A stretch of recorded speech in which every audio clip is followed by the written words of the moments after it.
Mga idol, nandito tayo ngayon sa farm. So, every week po, ganito yung ginagawa namin sa aming mga alaga dito. Sa loob ng isang linggo namin na pagbibreed, meron silang 2 araw na pahinga. So, every Friday and Saturday, nilalabas namin yung mga rooster, sinisiparate namin.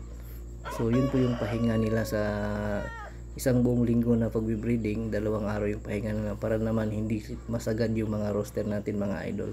So once na nandito sila sa mga square pens, siniparate natin yung mga babae, yung mga hens natin pinakawalan natin dun sa range area. Yung mga rooster naman natin is naka square pens po, mga idol. So ang ginagawa namin dito is yung mga lalaki na naka breeding natin, yung mga rooster natin is binibigyan natin sila ng mga multivitamins every week po. So nag-i-inject tayo ng multivitamin sa kanila every week din. Bacterial flushing naman sa mga hens natin, and same time nagbibigay din tayo ng mga multivitamin sa mga alaga nating mga inahin. So sa ganitong sistema, mga idol, sa ginagawa namin ganito, mas effective po at mas efficient po yung pagbe-breed natin, kasi talagang ma-fertilize natin yung mga pagbe-breed natin, kasi yung rooster natin is talagang hindi ganoon kasagad.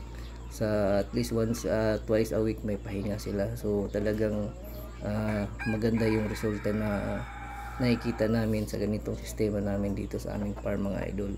So ayan po, ito yung mga extra rooster natin na mga Maximus Rhode Island Red. So yung Buff Orpington naman natin is nandito lang, hindi pa siya nagpapasampa. So talagang kinokondisyon pa natin. So ayan po yung activity namin ngayong araw, mga idol. So pinakita lang namin sa inyo, sinishare namin sa inyo kung ano yung mga ginagawa namin dito sa aming pagpa-farming po sa ating mga alagang manok dito sa farm.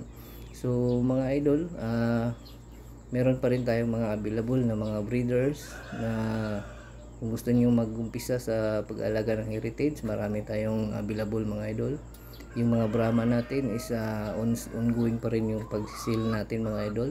Direct message lang kayo para malaman niyo po ang presyo.